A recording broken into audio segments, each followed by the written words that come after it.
ஆன்மீக நண்பர்கள் அனைவருக்கும் வணக்கம். ஹோம் ஸ்ரீ மகா பெரியவா திருவடிகள் சரணம்.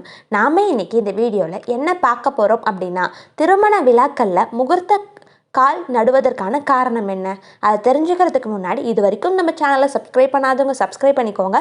இந்த வீடியோ பிடிச்சிருந்துச்சுட்டு ஒரு லைக்குமே கொடுத்துருங்க. வாங்க இப்போ நம்ம வீடியோக்குள்ளே போகலாம். ஒரு வீட்டில் திருமணம் நடக்க போகிறது அப்படின்னா அதற்கு ஏராளமான சடங்குகளும் சம்பிரதாயங்களும் இருக்கும். அது அனைத்தையும் மிகவும் மகிழ்ச்சியாகவும் மனதிற்கு மிக சந்தோஷமாகவும் இருக்கும். ஒவ்வொரு முறைப்படி திருமணம் செய்கிறதுக்கும் அந்த திருமணத்தில் நிறைய சடங்குகள் இருக்கும். ஆனால் அனைத்து முறையான திருமணங்கள்லேயும் பந்தக்கால் அப்படி இல்லைன்னா முகூர்த்தக்கால் நடுறது வழக்கமாக இருக்கும். அந்த வகையில் திருமணத்தின் போது முகூர்த்தக்கால் நடுவதற்கான காரணம் என்னங்கிறத இந்த பதிவில் நம்ம பார்க்க போகிறோம். திருமணம் அப்படின்னா மகிழ்ச்சியாகவும் வீட்டில் உறவினர்கள் அமர்க்களம் ஆகும், ஒரு ஆர்ப்பாட்டமாகவும் இருக்கும். வீடு முழுவதும் நண்பர்கள், உறவினர்கள், தெரிந்தவங்க, அக்கம் பக்கம் வீட்டாருன்னு சந்தோஷம் நிறைஞ்சிருக்கும். திருமணம் நிச்சயிக்கப்பட்ட நாள்ல இருந்து திருமணம் முடிகிற வரைக்கும் நிறைய சடங்குகள் இருக்கும். இந்த சடங்குகள் எல்லாம் மிகவும் முக்கியமானதாக இருக்கும்.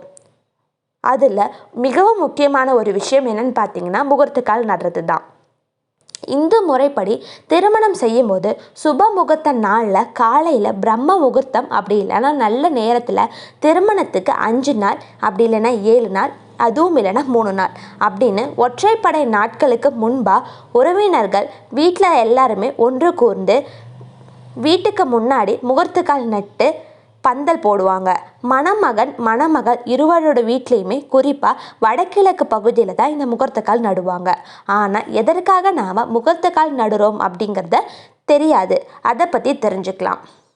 நம்மளோட முன்னோர்கள் அன்றைய காலகட்டத்தில் இருந்து திருமணத்திற்காக பின்பற்றிய வழிமுறைகள் தான் நாமும் இன்றைக்கும் பின்பற்றி வரோம். அந்த வகையில் இந்த முகூர்த்தக்கால் நடுறதுக்கான காரணம் என்னென்னா, இந்து முறைப்படி திருமணத்துக்கு முகூர்த்தக்கால் நடுவது, மாவிலை தோரணம் கட்டுவது அப்படின்னு பலவிதமான சடங்குகள் இருக்கும். பந்தக்கால் நடுவதற்காக 3 கம்புகளை கழுவி சுத்தம் செஞ்சு மஞ்சள் குங்குமம் பூலாம் வச்சு அலங்கரித்து வடகிழக்கு திசையில் மூளையில தான் நடணும். வடகிழக்கு மூளை ஈசானி திசை அப்படிங்கிறதுனால தெய்வத்தோட அருளும் திருமணம் நடக்க வேண்டிய மணமக்கள் மகிழ்ச்சியாக வாழ வேண்டும் என்பதற்காகவும் குறிப்பாக வடகிழக்கு திசையில் முகூர்த்தக்கால் நடுவாங்க. 300ஆம் காலகட்டத்தில் ஒரு நாட்டில் நடக்கும் திருமணத்தின் போது அந்த நாட்டின் அரசருக்கு மரியாதை செய்யும் விதமாக திருமண அழைப்பிதழ் வரும். ஆனால் அப்படி நிறைய அழைப்பிதழ்கள் வரும். அரசரால் அந்த அனைத்து திருமணத்திற்கும் செல்ல முடியாது அல்லவா? அதனால் அரசரால் நேரில் சென்று வாழ்த்த முடியாத திருமணத்திற்கு அவர் ஆணைக்கோலை அனுப்பி வைப்பார். அணிக்கோல் தான் நாளடைவில் மாறி அரசாணைக்கால் அப்படின்னு ஆனது.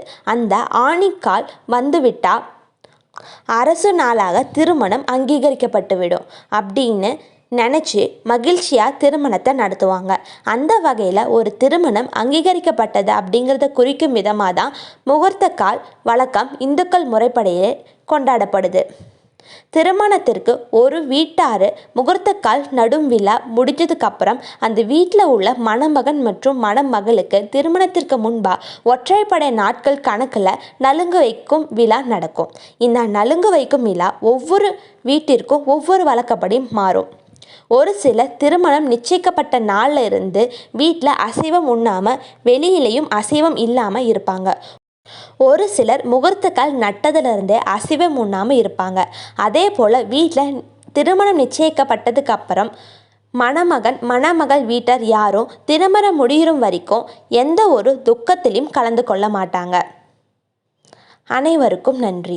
இன்னொரு பதிவில் நம்ம சந்திக்கலாம். ஹர ஹர சங்கர ஜெய ஜெய சங்கர. ஹர ஹர சங்கர ஜெய ஜெய சங்கர.